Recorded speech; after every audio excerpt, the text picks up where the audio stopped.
একদম শেষ রাত্রে মনে করেন যে আমার একবারে 17 লাখ টাকা আমার একবারে নেই।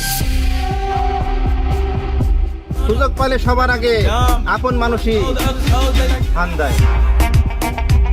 আপনি যদি বলেন যে 1000 কোটি টাকা এখানে ইনকাম আছে, তা আমি এর ভেতরে যাবো না, কারণ আমার তো একটা ইনকাম আছে মান্থলি 3 লাখ 4 লাখ। মেহেরপুরের আওয়ামী লীগের সংশ্লিষ্ট অনেক বড় বড় কর্মকর্তা এর সাথে জড়িত। কেউ আছেন? আমার ছেলে যে এত ভালো, সব রোজা করতো, সব নামাজ পড়তো।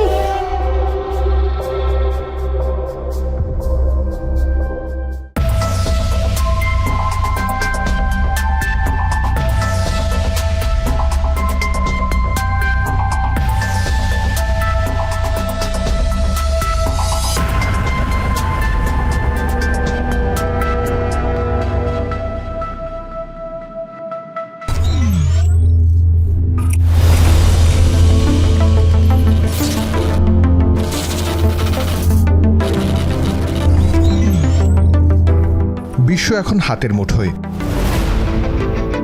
অনলাইনে যেমন বিশ্বের বিভিন্ন প্রান্তের মানুষের সাথে যোগাযোগ করা যায়, তেমনি বিশ্বের কর্মজীবন অনেকটাই অনলাইন নির্ভর হয়ে পড়েছে।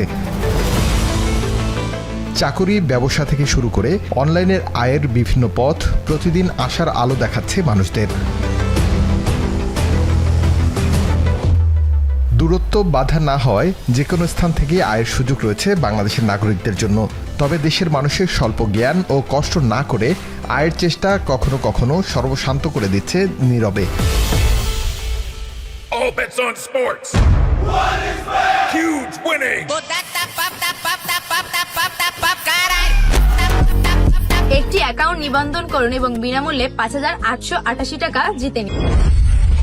কিভাবে সর্বশান্ত হচ্ছে দেশের মানুষ, সে প্রশ্নের উত্তর খুঁজবে এখন টেলিভিশনের কেঁচো খুঁড়তে টিম। তার আগে সামাজিক যোগাযোগ মাধ্যমে কিছু বিজ্ঞাপনের দিকে চোখ বোলাতে চায় এখন TV. Let's do this together. Are you ready? Let's go.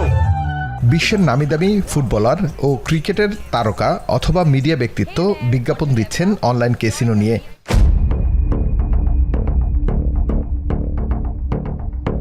Online casino কি, কিভাবে বাংলাদেশে প্রতিদিন অন্তত 100 কোটি টাকার জুয়া খেলা হয় এই ক্যাসিনোর হাত ধরে? সরকারি বাজি ছিল আপনার গুরুলি ক্যাসিনো। শুরুটা নাম প্রকাশে অনিচ্ছুক চুয়াডাঙ্গার এক ভুক্তভোগীকে নিয়ে করতে চায় এখন টিভি।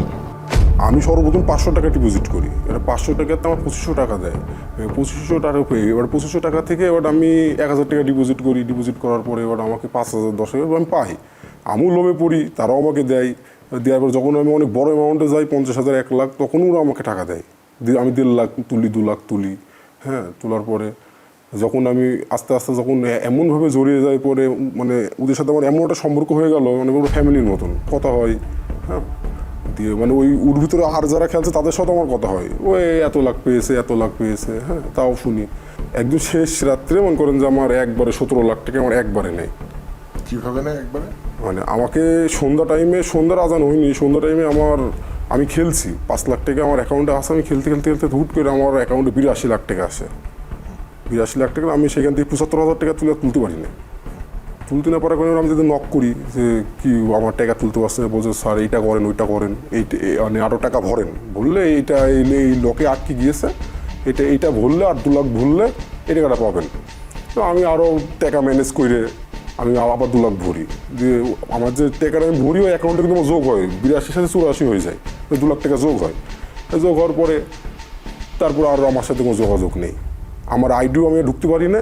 আমার যে নাম্বারে তার সাথে কথা হইতো, কথা তো বলতাম নাম্বারে নাম, ওদের একটা আইডি ছিল, মেসেঞ্জার আইডি কথা হইতো আমার সাথে। স্যার ওই মেসেঞ্জার আইডিতে ওই আইডিও আমার সাথে আর কোনো কিছু নাই, ওই শেষ। প্রায় 30 লাখ টাকা খুইয়েছেন এই যুবক অনলাইন ক্যাসিনোতে। বাড়ি থেকে হয়েছেন বিতাড়িত। মহাজনের টাকা ফেরত দিতে ব্যাংকের কাছে 12 লাখ টাকায় বন্ধক রেখেছেন বাড়ি। এখন কি করবেন? এত টাকা যেহেতু আমি ক্ষতিগ্রস্ত, যেহেতু আমি এখন বাড়ি ছাড়া, আমি এখন কি করবো, কোথায় যাব, কিভাবে আমার ফ্যামিলি চালাবো, আমার প্যান্ট চালাবো, কিছু জানি না স্যার। যত লাখ টাকা ঋণ, 30 লাখ টাকা ঋণ, এখন হয় মরতে হবে, এখন মরে গেলেও তো সলভ হবে না। দুবার পথ বেছে নিয়েছিলেন এই যুবক। আমার একটা ফ্রেন্ড আছে আপনার ডিঙিয়াদা, জফরপুরে বাসা, সেও এরকম 15-16 লাখ টাকা ধরা খেয়েছে। আপনি দুবার করতে গিয়েছেন, এ ধরনের আর কেউ সন্ত্রাস করেছে কিনা অথবা শিকার হচ্ছে কিনা এটা কিছু জানেন? হ্যাঁ, আমার এক মানে বন্ধু বড় ভাইও 2 দিন আগে মারা গিয়েছে। 2 দিন আগে এই গেম খেলে নিঃস্ব হয়ে, এই 2 দিন আগে।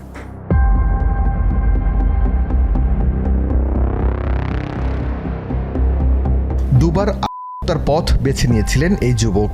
জীবন যুদ্ধে জিতে ফেরত এসেছেন। যারা হেরে যাওয়ার এই চাপ সামাল দিতে পারেননি, তাদের একজনের গল্প শোনাবো আজ।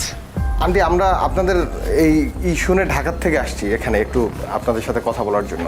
আমার সঙ্গে কথা হয়েছে, আমি বলছি আমি তো প্যান্টটা দেখছি খুইলে ফেল কিছু নিচে। আমি বলছি যা দেখিনি জীবনে তাকে নাই এর মধ্যে কী হয়েছে তোর, জ্বর হয়েছে তাই বিলে ওষুধ আছে তো কথা কইছি না, নখন একটু মোবাইল টিপিয়ে যাইছি তা আমি নামাজের টাইম হয়ে গেছি বলে আমি নামাজ পড়বি না কাপের ঘরে এনে বেরিয়েছি। ওই ঘরের মধ্যে কেউই নেই, একাই ছেলের ঘর বাইট কেউ লোক নেই, আমি আর উনি আর তার সে ধর খাই ফেলছে। আমি বাথরুমে বলছি কী হইলো কী করছি, আমি এসে দেখছি বিষ্ণুকে দেখা হয়ে গেছে, তুলছি ঘরকে তুলছি। জীবন দিয়ে ঠকে যাওয়ার মাসুল দিয়েছেন এই যুবক। পরিবারের কাছে এখন শুধুই স্মৃতি আর সব হারানোর আক্ষেপ। কোনো পত সেই ছেলে না, আমার ছেলে যে এত ভালো, সব রোজা করতো, সব নামাজ পড়তো, 30 দিনের ভাত আমাদের এই দিকে খাইছে। আমাদের যে এত ওষুধ পালা ডাক্তার করে চা ডাকে সব আমার সন্তান এই আমাকে দিত।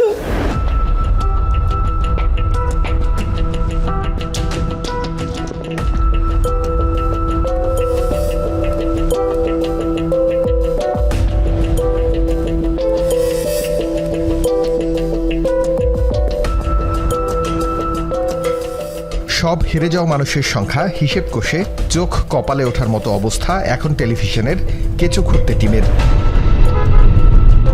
দেশের রন্ধ্রে রন্ধ্রে ঢুকে গেছে অনলাইন জুয়ার ফাঁদে পড়ে কেউ বিক্রি করেছে বাড়িঘর, কেউ বিক্রি করেছে জীবনের শেষ সম্বলটুকু, কেউ আবার আত্মার পথও বেছে নিয়েছে সব হারিয়ে। আমরা শুনেছি জুয়ার রাজধানী বলা হয় মেহেরপুরকে। আমাদের গন্তব্য মেহেরপুর এবং আমরা খুঁজে বের করব এই রাজধানীর নিয়ন্ত্রণ কার হাতে। চলুন।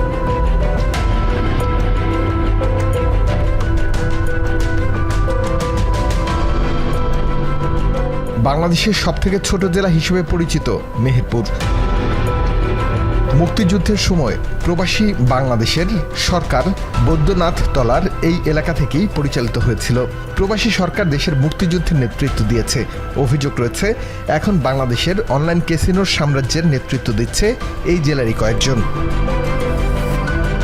অনলাইন ক্যাসিনো কি, কিভাবে খেলে, সে বিষয়ে একটু ধারণা নিয়ে আসি। বাংলাদেশে অতটাও অনলাইন জুয়ার প্রতি মানুষ আসক্ত ছিল না, কারণ সেহেতু নতুন। আমাদের কথা বলতে হবে অনলাইন ক্যাসিনোর সাথে জড়িত এমন একজন ব্যক্তির সাথে, যিনি পরিচয় প্রকাশ না করার শর্তে এখন টেলিভিশনের কেঁচো খুঁড়তে টিমকে তথ্য দিতে চাইলেন। মূলত যেই জিনিসটা এখন বাংলাদেশে সব থেকে বেশি প্রচলিত 1xBet, সেটা আসে 2016-17 দিকে সামথিং।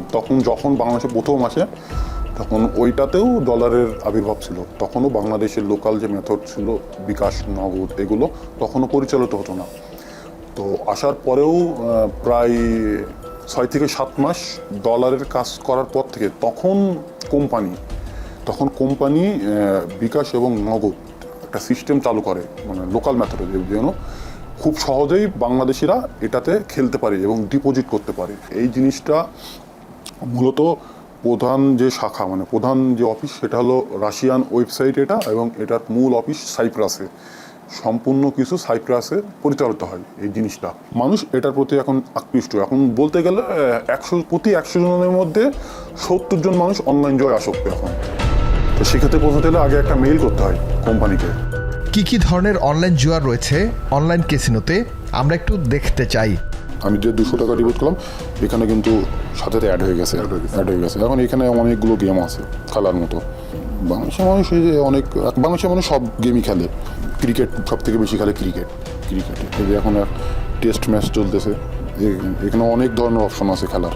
ওভারের খেলা, ওভারে হয় টোটাল রান, কোন টিম জিতবে, এরকম অনেক। এক এক খেলার ধরন এক এক রকম, জুয়ার পরিমাণও আলাদা ধরন ভেদে। আরও একটা খেলা আছে ক্যাসিনো, এগুলোতেও অনেক খেলে। এই ক্যাসিনো খেলাটা মূলত একটা সাজানো খেলা থাকে। এটা ক্যাসিনোটা এটা প্রথমে যখন নতুন আইডি দিয়ে যখন কেউ ঢুকে তখন দেখা যাচ্ছে সেই আইডিতে উইন করে দেয় কোম্পানি, পরবর্তীতে দেখা যাচ্ছে একটু লোভ দেখায় সব নিয়ে যায়। প্লেন বলে মানুষজন খেলে, যে প্লেন উড়ায়, অনেক আপনার শুনছেন যে ছেলে কি করে কিংবা হ্যান এরকম যে রকেট চালায়, প্লেন চালায়, এরকম ওই রকম গেমও আছে এখানে। 50 টাকার একটা বিট করি, 100 টাকার, কিন্তু সময় দেয় 10-12 সেকেন্ড। মানে এই গেমটা এরকম যে এটার মাইন্ড নিয়ে খেলে, মাইন্ড সেট আপ। এখানে অনেক খেলে। ধরলাম আমি কিন্তু হেরে গেছি 100 টাকা, তারপরে কোম্পানিদের নিজস্ব গেম আছে, এই যে 1x গেম, এটা হলো এদের নিজস্ব সার্ভার। এই যত গেম আছে সবই, যে এই গেমটা সব থেকে বেশি মানুষ খেলে। 20 টাকা করে এখানে খেলা। হ্যাঁ, এই যে দেখেন গুণ উঠতেছে, দেখেন কত মিনিট। আমি এখন বিট করলাম 20 টাকা। এই যে এইখানে দেখেন সব দেখায় যে কত মানুষ খেলতেছে। এই যে এখানে 15 লাখ টাকার বিট, এই যে আমি বিট করলাম, বিট অ্যাকসেপ্টেড আমার। এই যে আমি কালেক্ট করলাম, আমার টাকাটা ব্যাক চলে আসলো। টাকা লাভ হয়েছে? হ্যাঁ, 24-5 টাকা লাভ হয়েছে আমার। এখানে লুডোর এটার সিস্টেম হলো 7 আন্ডার ওভার ইকুয়াল। ওভারে যদি মারি এটা হলো 2.3 গুণ দেয়, মানে এই যে সংখ্যা 3 আর দিয়ে 5, এই যে আন্ডার 7 মানে 5, 7-এর নিচে পড়ছে আন্ডার, আমি মারছি 7-এর উপরে, হয়নি। এলে আবার দেখি, আবার হেরে গেছি। একটা খেলা আছে এখানে মিনিমাম 20 টাকা।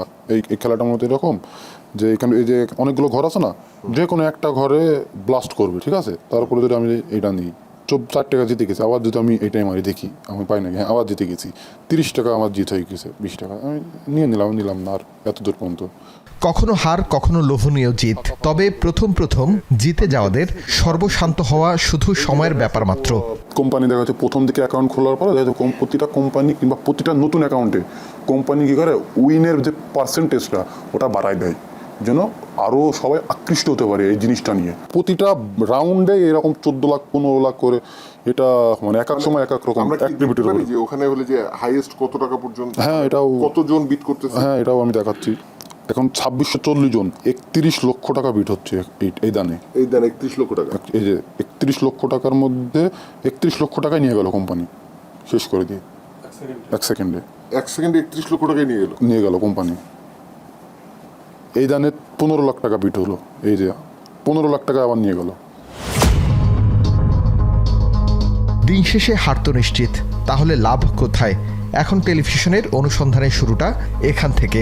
কি বলছে নাম প্রকাশে অনিচ্ছুক এই এজেন্ট? এই যে মেহেরপুরই কেন, মেহেরপুরে এত মানুষের সংশ্লিষ্টতা, এত নাম, আবার শোনা যাচ্ছে সাবেক কোনো একজন মন্ত্রী, তার ওয়াইফ এটার সাথে সংশ্লিষ্ট ছিল। আসলে বিষয়টা কি? স্থানীয় একটা ক্ষমতা লাগে এইগুলো চালাইতে, যেহেতু এটা ইলিগাল। তো উনি কি ওনার কাছে যাইতো মানুষ, যেহেতু ওনার অনেক ক্ষমতা ছিল, তো সেক্ষেত্রে ক্যাসিনো যারা চালাইতো, তো তারা আর কি এইটা ওনার কাছে যাইতো এবং ওনার সত্য ছাড়াই থাকতো। মানে উনি বিষয়টা এরকম না যে উনি এইগুলা নিয়ন্ত্রণ করে কিংবা দেখাশোনার বিষয়টা এরকম না। এজেন্টেরা নিয়ন্ত্রণ এরা করে জাস্ট ওনার মাধ্যমে। আমার ছিল যে লিপু ছিল, আর ওই যে ইউপি চেয়ারম্যান ছিল আমান হোসেন মিলু। এই হলো যে আগের সিন্ডিকেট, বর্তমান সিন্ডিকেট তাহলে এরাই সবার জানা দুবাইয়ে থাকে, মানে বেশিরভাগ টাইমে দুবাইয়ে থাকে। হেরে যাওয়া মানুষের অর্থ চলে যায় অনলাইন ক্যাসিনো নিয়ন্ত্রকদের কাছে। তাদের সবাই এজেন্ট নামে চেনে। কিভাবে তারা অর্থ পায় জানতে চাই এই ব্যক্তির কাছে। ক্রিপ্টোগুলো এগুলো ওই যে অনেক তো ক্রিপ্টো সাইট আছে যেগুলো থেকে ডলার দেয়, ওইখান থেকে কিনে ওরা সরাসরি পাঠায় দেয়। হ্যাঁ, এগুলো বিকাশ দিয়ে, বাইন্যান্সের মাধ্যমে কিনে। হ্যাঁ বাইন্যান্সটা মাধ্যম, মানে ক্রিপ্টো কেনার মাধ্যম বাইন্যান্স। এবার নাম প্রকাশে অনিচ্ছুক আরেক ব্যক্তির কাছে জানতে চাই অনলাইন ক্যাসিনো নিয়ে। এজেন্ট ব্যাংকের সহায়তা নেই ক্যাশ পাঠানো বা ক্যাশ ট্রান্সফার করার জন্য। তিনি দিলেন নতুন তথ্য। জানা গেল মেহেরপুর জেলা থেকেই দেশের অনলাইন ক্যাসিনোগুলো নিয়ন্ত্রিত হয়, আর টাকা যায় ক্রিপ্টোকারেন্সির মাধ্যমে।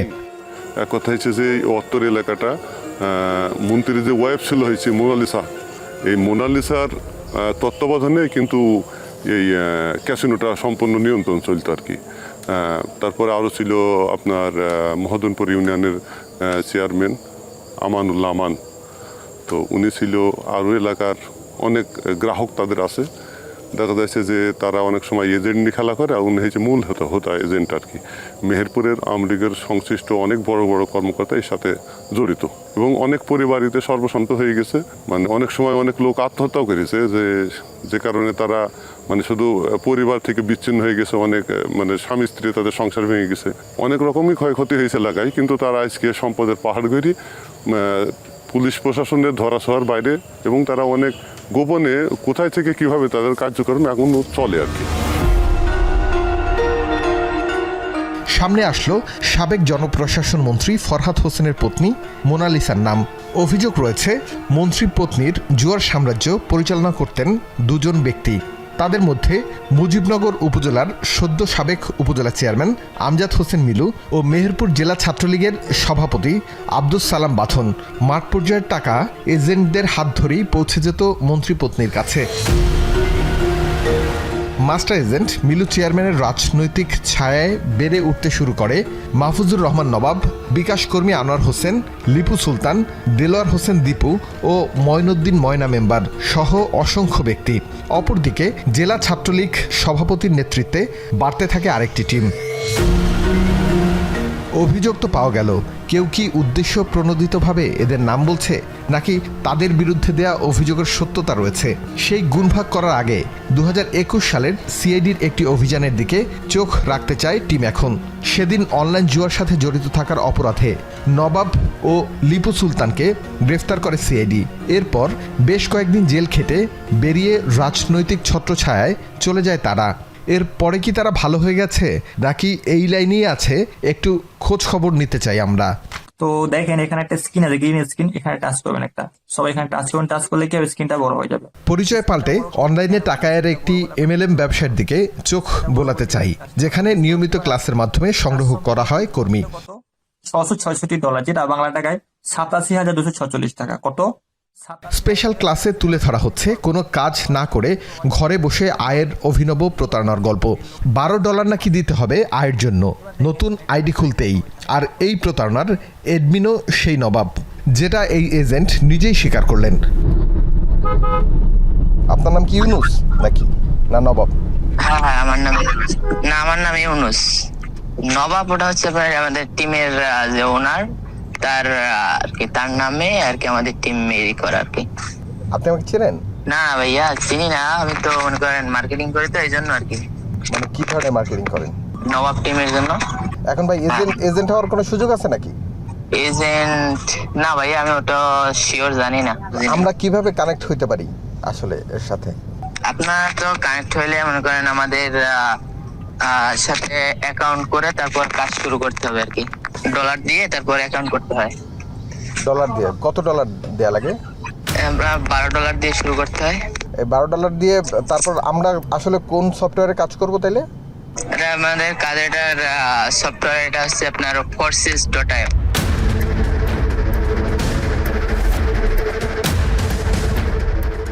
নবাবের অনলাইন জুয়ার ব্যবসার অন্যতম সহযোগী লিপু সুলতান, তিনিও মাস্টারমাইন্ড। খুব বেশি বলার মতো কিছু না করলেও এরা গড়ে তুলেছেন বাগানবাড়ি, কিনেছেন বিঘার পর বিঘা জমি। এবার লিপু সুলতানের একটি বাগানবাড়ির সন্ধান পাই আমরা, যেতে হবে সেখানে। মেহেরপুর থেকে গাড়িতে 10 মিনিটের দূরত্ব। সেখানে গিয়েই কাউকে খুঁজে পাওয়া গেল না। আমরা এই মুহূর্তে এসেছি পুরো বাংলাদেশের কাছে ক্যাসিনো সম্রাট হিসেবে পরিচিত লিপু সুলতানের বাগানবাড়িতে। এই বাগানবাড়িটি তিনি নাকি তৈরি করেছেন ক্যাসিনোর টাকা দিয়েই। আমরা একটু দেখতে চাই যে এর ভেতরে এখন কে থাকেন, অথবা কেউ আছেন কিনা। কেউ আছেন? আমরা দেখতে পাচ্ছি বাগানবাড়িটি তালাবদ্ধ রয়েছে, তার মানে আশেপাশে কেউ থাকতে পারে, এবং এই বাগানবাড়ি তো নিশ্চয়ই একজন কেয়ারটেকার থাকার কথা। আমরা তাকে খুঁজে বের করার চেষ্টা করব, দেখি কাউকে পাওয়া যায় কিনা। ভাই, এবারে কেয়ারটেকার? মুহূর্তেই একে একে জড়ো হতে থাকে লিপু সুলতানের লোকজন। আমরা একটু তাদের সাথে আলাপ করতে চাই লিপু সুলতানকে নিয়ে। ভাই আসসালামু আলাইকুম। লোকচক্ষুর আড়ালেই থাকে লিপু সুলতান, আর এই লিপুর সহযোগী জানালেন লিপু কখন দেশে থাকে আর কখন দুবাই থাকে সে খবর সে ছাড়া আর কেউ জানে না। আমি একটু লিপু ভাইয়ের সাথে একটু কথা বলতাম, একটু লিপু ভাইয়ের দরকার। লিপু ভাইয়ের দরকার, তাই তো? হ্যাঁ। কথা তো ফোনে বলবেন নাকি? হ্যাঁ ফোনেও বলতে পারি, সামনেও বলতে পারি। সামনে হলে তো আরো ভালো হয়। সামনে উনি তো দেশের বাইরে। উনি দেশের বাইরে? কোথায় আছেন উনি? দেশের বাইরে কোথায় সেটা তো বলতে পারবো না, কিন্তু দেশের বাইরে এতটুকু বলতে পারি। আচ্ছা তাইলে আমার ফোন নাম্বারটা একটু দেন না, একটু কথা বলি তার সাথে। আমাকে একটু ফোন দিতে বলেন তাইলে। ও আপনাকে আমাদের ওখানে লোক যাচ্ছি, সে দেখেন আপনাকে ফোন ধরাই দেবে, আপনি কথা বলেন ভাই। অপেক্ষা করতে হবে আমাদের লিপুর সেই পরিচিত ব্যক্তির জন্য। একটু খোঁজ খবর নেই লিপুর কৃষি বিলাস নিয়ে। কিছুক্ষণ অপেক্ষা করার পর আসলেন অপর এক ব্যক্তি। তিনি কৌশলে ফোন লুকিয়ে প্রতিবেদকের কথা শোনাচ্ছিলেন লিপুকে। তার ফোন দিয়েই আমরা একটু কথা বলতে চাই লিপুর সাথে, জানতে চাই অনলাইন ক্যাসিনোর সাথে যুক্ত কিনা, অথবা তার বিরুদ্ধে সাইবারের মামলা হয়েছে কিনা। ভাই আছেন, ফোনে আছেন, দেন না। গুরু ভাই সালাম। লিপু ভাই আসসালাম, ভালো আছেন ভাই? ভালো আছে, আপনি কেমন আছেন ভাই? জি কই আপনি? জি ভাই, আলহামদুলিল্লাহ ভালো। আমি তো মানে ঢাকাতে আর কি, বলেন কি খবর? ঢাকা না, আপনার সাথে একটু মিট করতে চাইছিলাম ভাই। ঠিক আছে, তাহলে দেখা হবে। আপনি আপনার নাম্বারটা একটু দিয়ে যান কষ্ট করে। এখন তাহলে যোগাযোগ করে নেবেন। মানে আপনি ঢাকায় তাহলে আমার অফিসে আসেন। জি অবশ্যই, আপনি একটু আপনার নাম্বারটা দেন একটু কষ্ট করে। আচ্ছা, পুরো বাংলাদেশ নিয়ন্ত্রণে এই জায়গায়। আপনি রয়েছেন বিদেশে, বললো আপনার লোক, আর আপনি বলতেছেন ঢাকায়। কোনো সমস্যা নেই, আসেন। আপনি একবার অ্যারেস্ট হয়েছিলেন না? না না, আমি 21 আসতে ছিলাম। 21 আসতে ছিলাম। হ্যাঁ 2021 না? জি জি জি। মানে ওটা আপনার সাথে অ্যারেস্ট হয়েছিল কে এখানকার? আমি আমি আমি যখন অ্যারেস্ট হই ওখান থেকে মেহেরপুরের আপনার 11 জন অ্যারেস্ট ছিল। আপনার ওর মধ্যে শুধুমাত্র একজন চুয়াডাঙ্গার আর কি। চুয়াডাঙ্গার কে ছিল? চুয়াডাঙ্গার একজন। আচ্ছা, চুয়াডাঙ্গা ছিল শিশির নামে একটা ছেলে। আমরা ওইভাবে চিনতাম না কেউ ওকে মূলত, বুঝছেন? আপনার অ্যারেস্ট করেছিল সিআইডি? জি, মালিবাগ থেকে। সিআইডি মালিবাগ থেকে। এবার অপেক্ষা লিপুর ফোনের জন্য। লিপু কথা দিয়েছে ঢাকায় দেখা করবে আমাদের সাথে, অথচ তার সাথে জানিয়েছে দুবাইতে আছে। আমরা মেহেরপুরে এসে ক্যাসিনো গ্রামের সন্ধান পেয়েছি, যার নাম কোমরপুর। আর এই গ্রামের অধিকাংশ মানুষই অনলাইন ক্যাসিনোর সাথে যুক্ত। নিয়ন্ত্রক একজন ইউনিয়ন পরিষদের মেম্বার, নাম ময়না মেম্বার।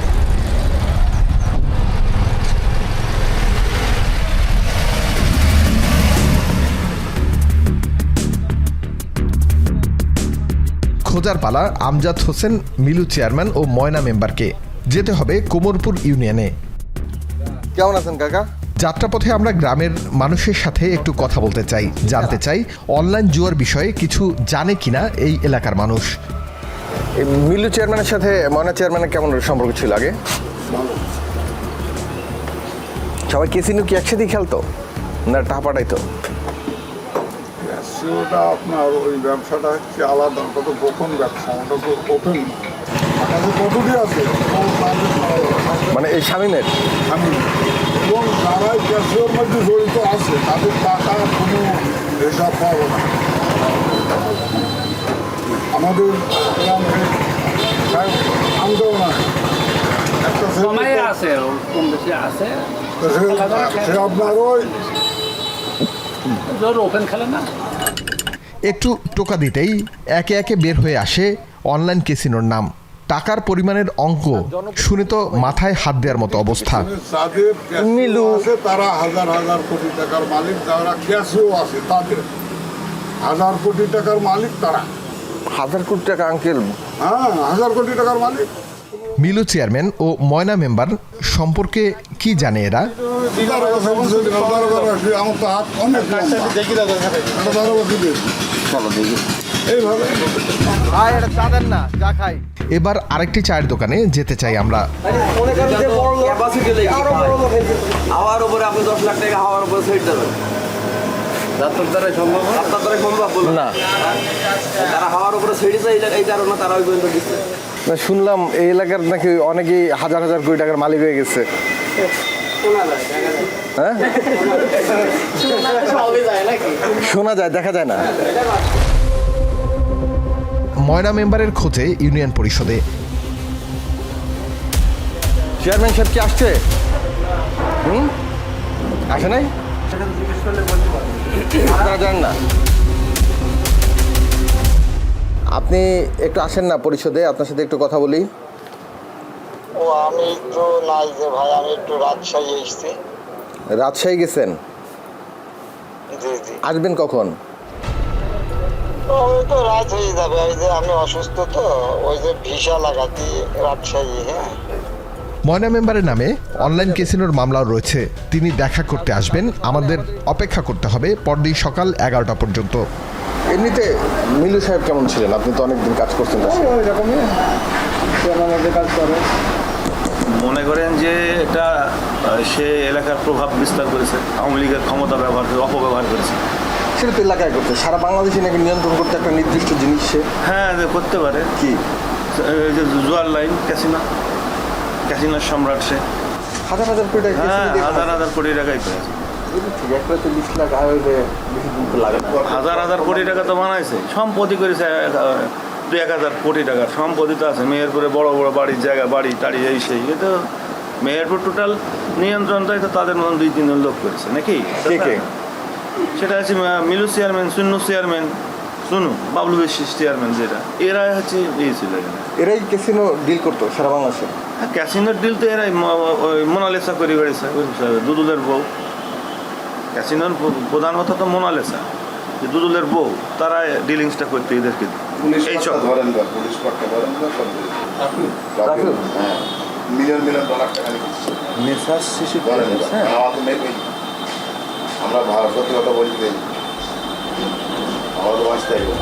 মেহেরপুরে আমরা দেখেছি যে 2018 সালের নির্বাচন। মেহেরপুরের পথ ধরার আগে নাম প্রকাশে অনিচ্ছুক আরেকজনের সাথে কথা বলতে চাই আমরা।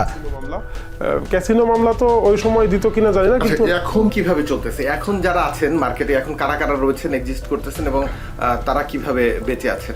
এখন আমরা দেখছি যে যারা আওয়ামী পন্থী ছিল তারা কিন্তু অনেকটাই গর্তের ভিতরে ঢুকে পড়েছে। কিন্তু এটা তো অনলাইন, যেহেতু এটা তো আর সশরীরে যাওয়া লাগছে না। এখন বর্তমানে আনোয়ার আছে, তারপরে ময়না মেম্বার আছে। ময়না মেম্বার যেহেতু মিলু, বাঁধন এরা পলাতক আছে, ময়না মেম্বারের ভাই আবার উপজেলা বিএনপির সেক্রেটারি, মুজিবনগর উপজেলা বিএনপির সেক্রেটারি, ময়না মেম্বারের আপন বড় ভাই। তার প্রভাবেই কিন্তু সে এইভাবে হ্যান্ডেলিংটা করছে। এবং এছাড়াও দেলোয়ার হোসেন দীপু আছে আওয়ামী লীগের, যদিও এখন তারা বিএনপির একটা পক্ষের সাথে গোপনে ঘনিষ্ঠতা রাখছে। এখানে উঠে আসলো দীপুর নাম। তিনি নাকি অন্যতম এজেন্ট এই চক্রের। এবার একটু দীপুর খোঁজ করতে চাই আমরা। দিলওয়ার ভাই, আমি ঢাকার থেকে আসছি, আপনি কই আছেন? ঢাকা থেকে আমি তো বাইরে আছি, খুলনা থেকে। আপনি খুলনায় আছেন? এখন আপনার বিরুদ্ধে তো একটা অভিযোগ আছে ভাই, আপনি ক্যাসিনোর এজেন্ট। এখন এই বিষয়ে এই ধরনের কোনো কাজকর্মের সঙ্গে জড়িত না ভাই। আমি বহুত আগে থেকে ব্যবসা করি, হয় 2016 সাল থেকে ব্যবসা করি। এর আগে সিঙ্গাপুরে ছিলাম 10 বছর থেকে আসার পরে গরুর খামার ছিলাম, খামারের পর থেকে ব্যবসা করছি। যারা করে দেখেন, খোঁজ নেন, পেয়ে যাবেন।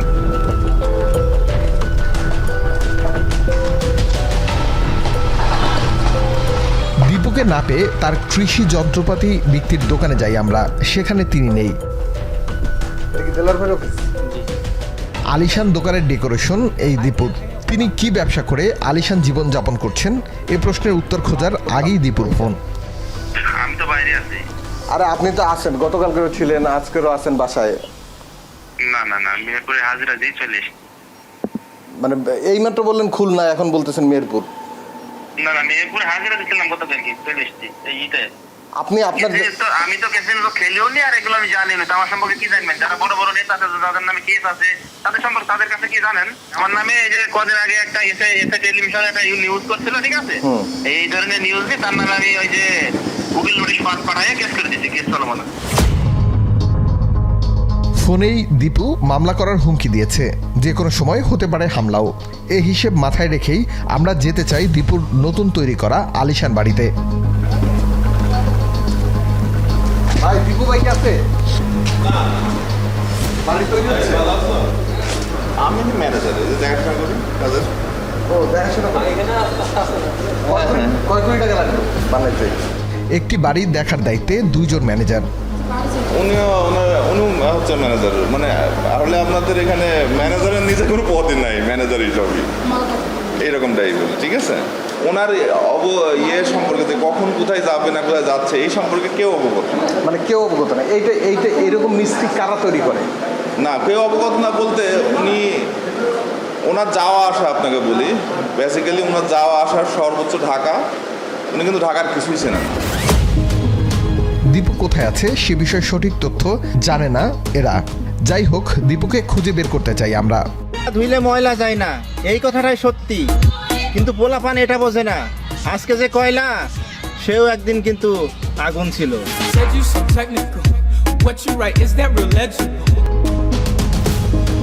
এবার সে দেখা করতে চাইলো আমাদের সাথে। একটা ক্যাসিনো মামলা আপনার নাম হয়ে গেছে, মানে কিন্তু এটা তো আপনি তো আমাকে অপরাধী বলতে পারেন না। না, আমি আপনার অপরাধী এটা তো বলতেছি আপনার না। রানিং আছে। এরা হাইলাইট করার জন্য আমাকে মানে বিভিন্ন কায়দায় আপনাকে হাইলাইট করার কারণ কি? তা আমার উপরে জিনিসটা চলে আসে। আমি এলাকায় গাড়ি ঘোড়া নিয়ে চলাফেরা করি, এইভাবে তো কেউ চলাফেরা তাহলে করে কি না। অন্য সিন্ডিকেট যারা তারা আপনাকে ফাঁসাচ্ছে এরকম কিছু? আপনি যদি বলেন যে 1000 কোটি টাকা এখানে ইনকাম আছে, তা আমি এর ভেতরে যাবো না, কারণ আমার তো একটা ইনকাম আছে মান্থলি 3 লাখ 4 লাখ। আপনার মামলাটা কেন দিল ওরা? উদ্দেশ্যপ্রণোদিত ভাবে? এটা উদ্দেশ্যপূর্ণভাবে দিছে। কারণ কালকে সকালে চলেন এসপি অফিসে যাই, আমরা একটু তারে চার্জ করি, আপনি চলেন যে আপনাকে কেন মামলায় ফাঁসাইলো। চার্জ করার পরে আপনি চলে যাবেন, তারপরে আবার আমাকে আমার সমস্যা হবে। আমি কিন্তু একজন টিকটক করি, আমার টিকটকে প্রায় 5 লাখ ফলোয়ার আছে, একটা 3 লাখ। ওই যে একটু গাড়ি ঘোড়ায় সরি, একটা মোবাইল আসলে কিন্তু আমি আগে কিনি। দুর্বলের প্রতি ক্ষমতা দেখায় নিজেকে ভাবো বীর। আরে বৎস, অতীত আমারও খারাপ ছিল, কিন্তু বর্তমানে আমি একটা মস্ত বড় পীর। আমি তো 1 কোটি টাকায় পুঁজি নেই আমার। 1 কোটি টাকা পুঁজি নেই, 2 কোটি টাকার বাড়ি বানাই লাইছেন? না না, এখানে আমি বেচছি যে জমি 1 কোটি 65 লাখ টাকা খরচ হয়েছে। আমি যেখানে 70 লাখ টাকা জমি বেচছি, আর এই যে ইনার মাল বেচছি আমার খাওয়া সারা। কি? ওই যে ওনার যে মাল বেচছি আমি, ওখানে তো আমার 65 লাখ ঘাটতি আছে। ওই বিল্ডিং এ ঢুক পড়েছে। বিল্ডিং এ ঢুক পড়ছে 65 লাখ। আপন ভাবো কারে তুমি, সবাই থাকে ধান্দায়। সুযোগ পালে সবার আগে আপন মানুষই ধান্দায়। আমরা একটু ঘুরে আসতে চাই এসপি অফিস থেকে। অভিযোগ রয়েছে পুলিশের কিছু সদস্য নাকি অনলাইন ক্যাসিনো খেলোয়াড়দের শেল্টার দিতেন। ভাই, সবচেয়ে বড় কষ্টের বিষয় ক্রিপ্টোকারেন্সির মাধ্যমে হাজার হাজার কোটি টাকা বিদেশ চলে যাচ্ছে। এবং এটা কিন্তু সর্বোচ্চ মহল দেখতে জানে। এখন না না, সেটা আমি বলতেছি না, অবশ্যই জানে। সাইবার ক্রাইমে আছে। হ্যাঁ, ক্রিপ্টোকারেন্সিতে মানে শুধু একটা না, কিন্তু আরো অনেক ইয়ে আছে। আমাদের মেহেরপুরে টেলিগ্রাম প্রতারক সেগুলো অনেক আছে। ইয়ে হচ্ছে এবং সেগুলো সব ক্রিপ্টোকারেন্সিতে চলে যাচ্ছে। আমরা একটু জেনে নিতে চাই পুলিশের তৎপরতা নিয়ে। এখানেও বের হয়ে আসলো পুরনো সেই অভিযুক্তদের নামই। চেয়ারম্যান না, মেম্বার। হ্যাঁ, এখন তার নামও হিউজ এলিগেশন আছে, কিন্তু তারে তো কোনোদিন আপনাদের মামলা কোনো আসামি ছিল? স্যার, আমার একটা মামলা চার্জশিটে। কত সালে এটা?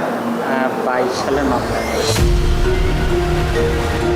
পুলিশের উচ্চপদস্থ কর্মকর্তারা জড়িত এমন অভিযোগের কোনো ভিত্তি আছে কিনা মেহেরপুরের সার্কেল এসপি দিলেন গা হিম করা তথ্য। অভিযোগের কথা অকপটে স্বীকারও করলেন তিনি। পলিটিশিয়ান, সাংবাদিক, পুলিশ এবং এক কথায় আইন শৃঙ্খলা বাহিনী যত ইউনিট আছে, এরা মিলে শালা দুলাভাই এক হয়ে এইসব করছে। লেখালেখি হয় ফেসবুকে ইত্যাদিতে যে শালারা চলে যায় না কে, শুধু চলে যায় না কে, তার পোস্টিং করি এবং করাইছেও। আপনার এই যে সাবেক এসপি, তার বিরুদ্ধে তো মন্ত্রী মহোদয়ের বন্ধু, ক্লোজ ফ্রেন্ড রাফিউল এবং আপনার ডিবির ওসি সাইফুল। আচ্ছা, যাই হোক, পরে বলি। তা এখন সারা বাংলাদেশ থেকে আমরা এরকম আরো নম্বর কালেকশন হচ্ছে এবং এগুলো বন্ধ হবে। আর একটা চলতেছে মানি লন্ডারিং একটা মামলা দেওয়ার জন্য। আপনারা বিকাশ এবং নগদ এই মেহেরপুরে যারা এজেন্ট দেয়, কোনোদিন কি জিজ্ঞাসা করছেন যে আপনার জেলায় কতগুলো বিকাশের এজেন্ট আছে?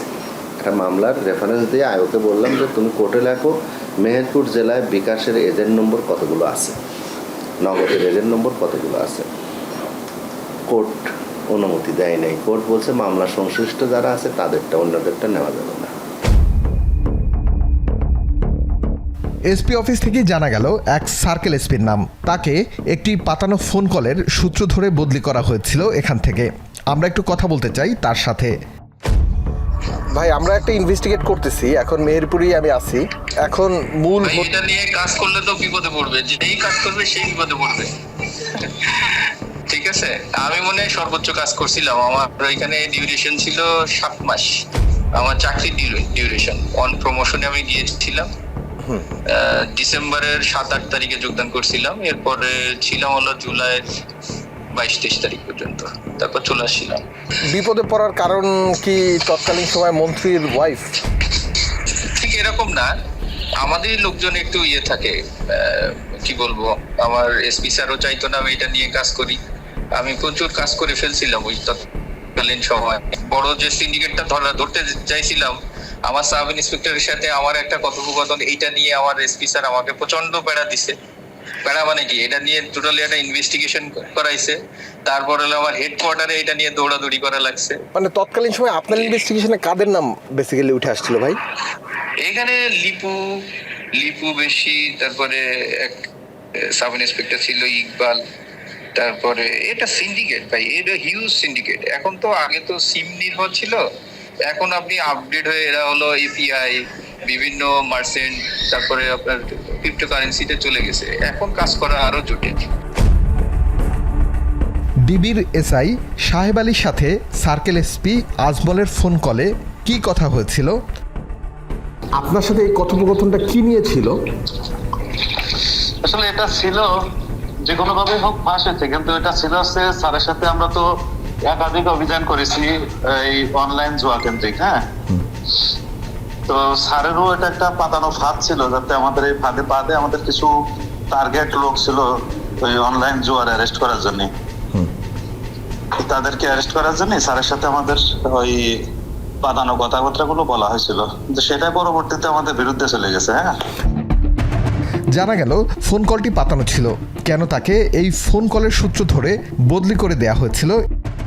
শোনা যায় অমুক করে, ধরলে পরে সে ইমাম সাহেব, বুঝতে পারছেন, হাতে না পাইলে ধরলে পরে সে ইমাম সাহেব।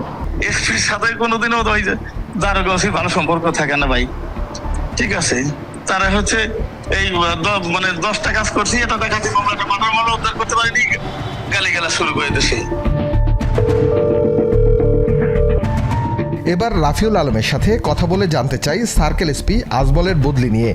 ওই সময় যে আজমল সাহেব ছিলেন সার্কেল এসপি, উনি আসলে ওনার পরবর্তী সময় একটা ফোন আলাপ ভাইরাল হয়েছে, উনি কেন ট্রান্সফার হয়েছিলেন? এটা বলতে পারবো না, এগুলো আমাদের এটা না বলাটাই ভালো। 5 আগস্টের পর উল্টে গেছে দাবার গুটি।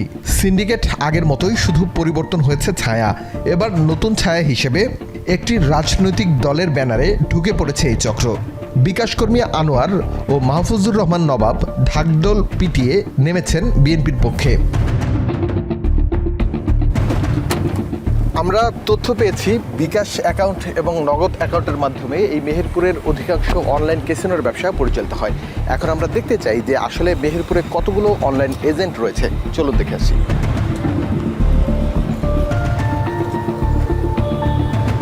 কতজন এজেন্ট আছে আপনাদের? অ্যাকাউন্টসের সাথে এজেন্টের সম্পর্ক নেই। এজেন্টের সম্পর্ক নেই, তাহলে আপনি হিসাব রাখেন না যে কত টাকা গেল আসলো? সেটা আমার ডিএসওর সাথে।